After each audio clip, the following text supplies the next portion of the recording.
Hello, ladies and gentlemen. As always, I'm your host, AirsoftAl, and yes, you may be feeling kind, but at the moment I'm a little busy with stuff, so I can't exactly do a proper review of this.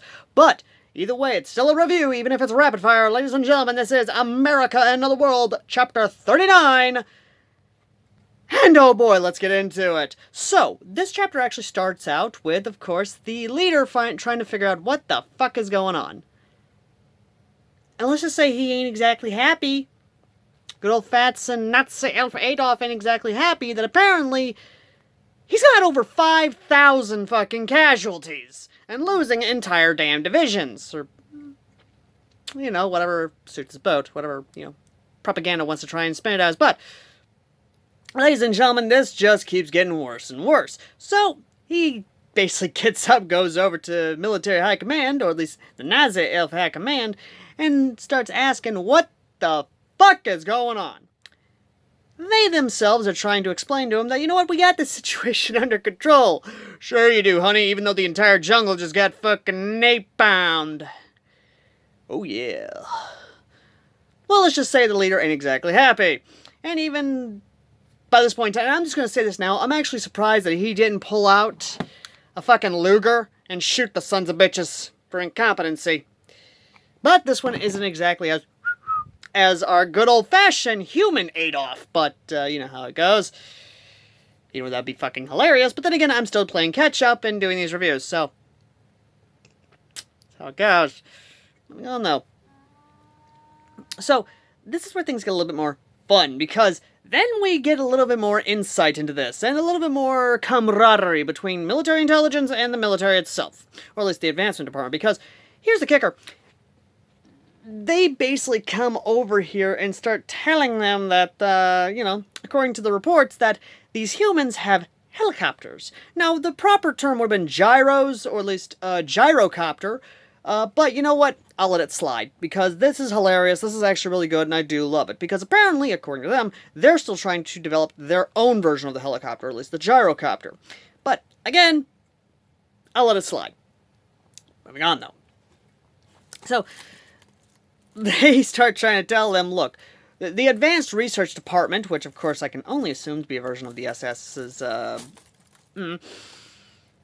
something along that nature, who knows, who cares, moving on, tells them that there is no way these humans could have it, and it's just pure propaganda, or maybe they didn't describe it right. No, he basically confirms to them that, yes, these people have helicopters, i.e., even though it's not Hueys, even though I wish it was Hueys they were using in the last couple chapters, no, it was Blackhawks, Apaches, and all sorts of freedom-brain machines.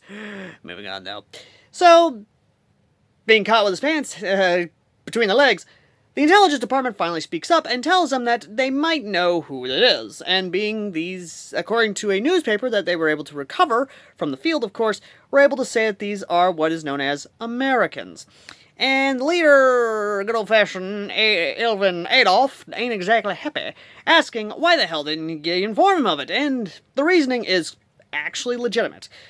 They assumed it was propaganda. Until they could get confirmation of what the hell was going on, they couldn't exactly bring it to the leader out of fear of reprisal, because, again, I wouldn't be surprised if someone pisses him off good enough that he basically gets the Luger and shoots them.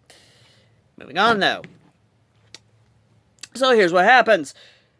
They immediately are told to figure out what the hell is going on, tell us who the hell these Americans are, and do everything they can.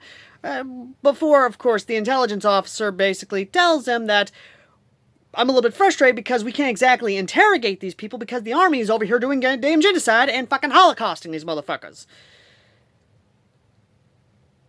Man, it's weird seeing it from the outside. Half Jew. Moving on. And this is where it gets fun. So, we then, of course, freaking skip hitting the hair back over here. Because we see how the Americans are doing, and the Americans are doing just fine. They've got a defense line all set up. They are prepared and ready to shoot the sons of bitches as soon as they pop their heads out that jungle. Even if they've lost a few of their own, it don't matter. One of our boys would take about 5 of you with us. That's exactly how good of an American military might is. How good the military complex is in America. Because again, one of us is going to cost about 5 to 10 of you. That's how many motherfuckers we're gonna take with us.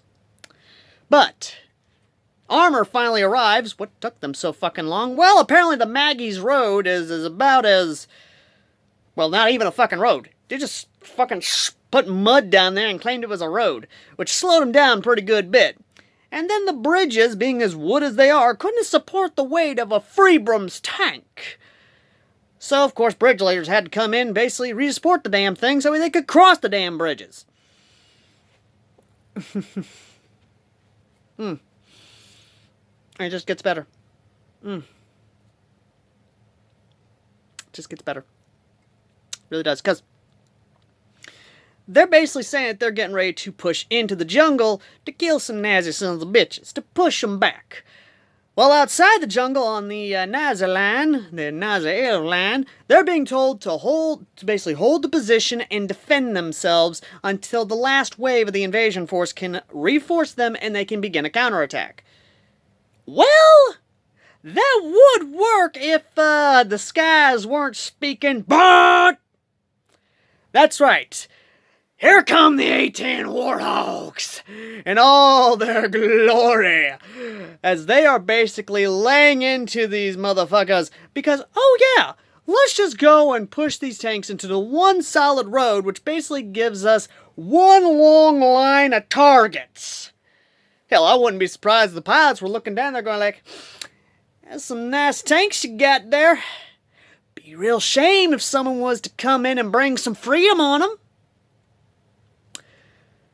Anyway, that's where the chapter ends with, of course, the bird! And, that was chapter 39. Overall, it was good. It gave us a nice insight into, of course, the Nazi AIAW High Command. It showed us that the intelligence department's frustrated to hell with the army, because the army is doing their job a little too damn well and not leaving a lot of survivors, even though they are technically following orders and basically eradicating, exterminating, and vaporizing all the, well, you know how it goes. Basically pulling a Holocaust. And the Americans, of course, still doing what Americans do best. Bringing freedom and democracy to any Nazi, tyrannical, terrorist son of a bitch.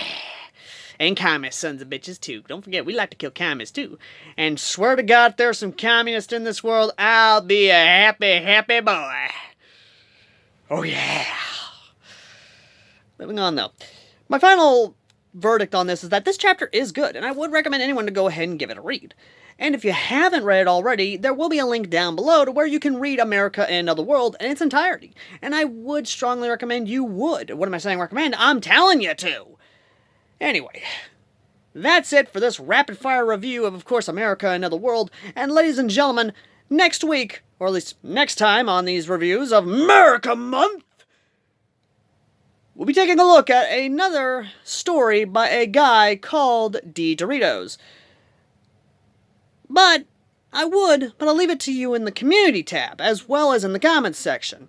Should I continue reviewing America and Another World, chapters 40 through 45, or should I go ahead and review Freedom Rings, or, of course, America Summons? Again, let me know in the comments section down below, as well as our community tab, because, again, these are the things I'm going to let you decide for America Month. And, till next time, ladies and gentlemen, I've been Airsoft Al, the beret-wearing son of a bitch who's all American, even though he's got an NCR flag. Till next time, and if you like what I do, consider liking, subscribing, and if you want to help support the channel, please consider donating to our PayPal down below. And, again, in the pinned comment with our PayPal link, I will, of course, have a link to America and Another World. Till next time, ladies and gentlemen, later.